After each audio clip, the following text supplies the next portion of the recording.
Hello बच्चों, कैसे आप लोग। Welcome back again to my channel. तो आज इस वीडियो में हम लोग पढ़ेंगे फाइनेंशियल मैनेजमेंट का एक बहुत ही इंटरेस्टिंग टॉपिक है, financial planning. Class 12 business studies का फाइनेंशियल मैनेजमेंट चैप्टर है और फाइनेंशियल मैनेजमेंट चैप्टर के अंडर में हम लोग पढ़ेंगे फाइनेंशियल प्लानिंग। सिंपल सी टॉपिक है, तो चलिए स्टार्ट करते हैं हम लोग इस टॉपिक को पढ़ना। बच्चों, अगर आपने फाइनेंशियल मैनेजमेंट का पार्ट 1 नहीं देखा है तो सबसे पहले आप फाइनेंशियल मैनेजमेंट का पार्ट 1 देख लीजिए। उसमें आपको बेसिक कंसेप्ट क्लियर हो जाएगा और फिर फाइनेंशियल प्लानिंग का टॉपिक देखिएगा। ठीक है, तो चलिए डिस्कस करते हैं financial planning. Now coming to the meaning of financial planning. Financial planning is the process of planning the financial activities of an organisation.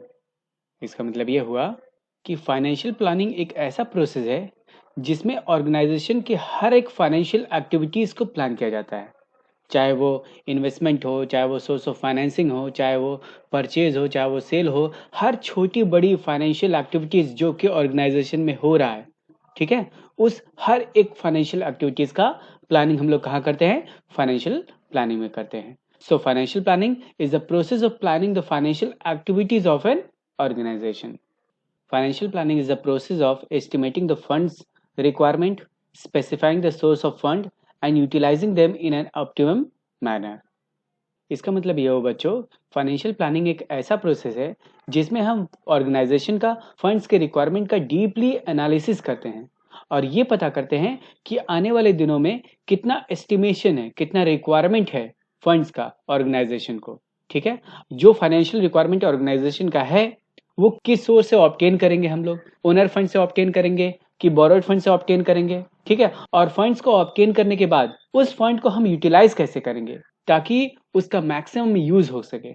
तो फाइनेंशियल प्लानिंग क्या है, ये एक ऐसा प्रोसेस है जिसमें हम ऑर्गेनाइजेशन के फंड का रिक्वायरमेंट का स्टडी करते हैं, डीप एनालिसिस करते हैं और ये पता करते हैं कि आने वाले दिनों में कितने फंड की रिक्वायरमेंट बिजनेस को होगा और वो फंड हम किस सोर्स से ऑब्टेन करेंगे, ओनर फंड से ऑब्टेन करेंगे कि बोरोड फंड से ऑब्टेन करेंगे। तो किस सोर्स से ऑब्टेन करना है, इस प्लानिंग हम लोग करते हैं पहले से ही। और फंड्स को ऑब्टेन करने के बाद उसको हम कहाँ यूटिलाइज करेंगे और किस तरीके से यूटिलाइज करेंगे ताकि उसका मैक्सिमम यूज हो सके। तो ये था फाइनेंशियल प्लानिंग। ठीक है, और lastly financial planning is basically concerned with the preparation of financial blueprint of an organisation's future operation. इसका मतलब यह हुआ बच्चों कि फाइनेंशियल प्लानिंग में हम एक ब्लूप्रिंट ड्रॉ करते हैं। ठीक है, एक नक्शा टाइप का बनाते हैं। ठीक है, ब्लूप्रिंट बनाते हैं ऑर्गेनाइजेशन के फ्यूचर एक्टिविटीज को ध्यान में रखते हुए कि ऑर्गेनाइजेशन के फ्यूचर ऑपरेशन में कितने फंड्स की रिक्वायरमेंट होगी, वो फंड कहाँ से आएगा और उसके यूटिलाइज हम कैसे करेंगे। तो ये सारे एक्टिविटीज का जो हम एक डेटा तैयार करेंगे उसी डेटा को हम लोग क्या बोलते हैं, फाइनेंशियल ब्लूप्रिंट बोलते हैं। ठीक है, so that is financial planning, which is basically concerned with the preparation of financial blueprint of an organization's future operation. So these are the basic and simple meaning of financial planning. Hope the point is clear. Now we move on to the next topic, and our next topic is objective of financial planning. बच्चों, आप लोग screen पे देख ही रहे होंगे। Basically there are two main objective of financial planning. The first one is to ensure availability of fund whenever required, and second one is to ensure that unnecessarily finance is not raised. Now coming to the first one, that is to ensure availability of funds whenever required. इसका मतलब ये हुआ बच्चों, financial planning का objective ये ensure करना है कि सफिशिएंट फंड अवेलेबल है राइट टाइम पे, अलग अलग पर्पस के लिए। ठीक है, चाहे वो एसेट को परचेज करना हो गया, चाहे वो एक्सपेंसेस को पे करना हो गया, चाहे वो क्रेडिटर्स को पेमेंट करना हो गया। तो डिफरेंट टाइम में डिफरेंट नीड को फुलफिल करने के लिए सफिशिएंट फंड राइट टाइम पे हमें अवेलेबल है। ये इंश्योरिटी है फाइनेंशियल प्लानिंग का ऑब्जेक्टिव। ठीक है, hope the point is clear. Now coming to the second objective, that is to ensure that unnecessarily finance is not raised. इसका मतलब ये हुआ कि फाइनेंस तभी आप ऑब्टेन करें, तभी आप रेज करें जब आपको फाइनेंस की रिक्वायरमेंट है। ठीक है, अननेसेसरी फाइनेंस को रेज करने का कोई मतलब नहीं है। अगर आप अननेसेसरी फंड को रेज करेंगे तो वो अनयूटिलाइज रहेगा, फर्म में ऐसे रखा रहेगा, and that will add to the cost of the finance और बिजनेस को इससे लॉस होगा। तो अननेसेसरी फाइनेंस बिजनेस में रेज नहीं होना चाहिए और जो भी फाइनेंस अवेलेबल है बिजनेस में उसका ऑप्टिमम यूटिलाइजेशन हो. So that is second point, to ensure unnecessary finance is not raised in the organization. So these were the two easy objectives of financial planning. हम लोगों ने अभी डिस्कस किया. Hope आप लोग को ये समझ में आ गया होगा. तो चलते हैं अपने नेक्स्ट टॉपिक के ऊपर, importance of financial planning. Importance of financial planning का मतलब ये हुआ कि अगर हम फाइनेंशियल प्लानिंग अच्छे से करेंगे तो उससे हमको क्या बेनिफिट मिलने वाला है, ठीक है, उसका आउटकम क्या होने वाला है. फाइनेंशियल प्लानिंग बेहतर तरीके से करेंगे तो हमको क्या क्या उससे बेनिफिट मिलेगा, एडवांटेजेस क्या होंगे, इसी को हम बोलते हैं क्या, इंपॉर्टेंस ऑफ फाइनेंशियल प्लानिंग. अगर हम फाइनेंशियल प्लानिंग को बेहतर तरीके से करते हैं और फाइनेंशियल प्लानिंग करने के बाद उसको एग्जीक्यूट प्रॉपरली अगर हम लोग करते हैं तो उससे हमको ये सारे बेनिफिट्स मिलेंगे. आप स्क्रीन पे देख ही रहे होंगे कितने बेनिफिट है. बेसिकली हम लोग डिस्कस करेंगे आज यहाँ पे 6 बेनिफिट हम लोग डिस्कस करेंगे.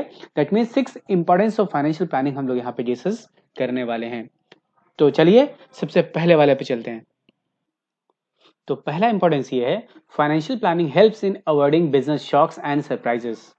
अगर आप अपने फाइनेंशियल एक्टिविटीज का प्लानिंग करके चलेंगे तो फ्यूचर के अनसर्टिनिटीज के लिए आप बेहतर प्रिपेयर रह सकते हैं आज ही और अपने बिजनेस शॉक एंड सरप्राइजेस से आप बच सकते हैं. तो it helps in avoiding business shocks and surprises. Coming to second point. Second point is financial planning helps in achieving coordination between various functions. इसका मतलब ये हुआ, अगर आप बेहतर फाइनेंशियल प्लानिंग करते हैं तो ये फाइनेंशियल प्लानिंग आपके पॉलिसीज और आपके प्रोसीजर्स को बहुत ही क्लियर बना देंगे, बहुत ही सिंपल और इजी बना देंगे और इसको एग्जीक्यूट करने में बहुत ही आसानी हो जाएगा बिजनेस फर्म को और सारे फंक्शंस ऑफ मैनेजमेंट जो है बहुत ही आसानी से कोऑर्डिनेट किए जा सकते हैं, लिंक किए जा सकते हैं, जिससे कि आपका काम और स्मूथली फंक्शन करेगा. तो that was it helps in achieving coordination between various functions. Coming to the third point, that financial planning prevents duplication of effort. It prevents duplication of effort. ठीक है, देखिए प्लानिंग का एक एडवांटेज आपने पढ़ा ही होगा, planning prevents duplication of effort. इसका मतलब ये हुआ, जब किसी चीज का आप प्लानिंग करते हैं तो hit and trial method avoid हो जाता है, ठीक है, स्किप हो जाता है. जब हिट एंड ट्रायल मेथड का आप यूज नहीं करेंगे तो डुप्लीकेशन ऑफ एफर्ट की सवाल ही नहीं आ रहा है, सवाल ही नहीं पैदा होता है डुप्लीकेशन ऑफ एफर्ट का. तो financial planning prevents duplication of efforts by preparing a detailed plans of action in advance for the future actions.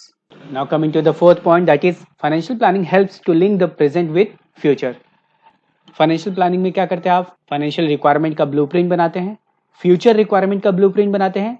तो जब आपने future financial requirement का estimate बनाया आज ही, तो आपने क्या किया, आपने present को future से link कर दिया, ठीक है. So financial planning helps to link the present with the future और ये फाइनेंशियल प्लानिंग आपको फ्यूचर के फाइनेंशियल रिक्वायरमेंट को आज ही आपको बता देता है कि फ्यूचर में ऐसे ऐसी रिक्वायरमेंट आपके पास आएंगी और आप इसके लिए आज ही से तैयार रहिए, ठीक है. तो financial planning helps to link the present with future.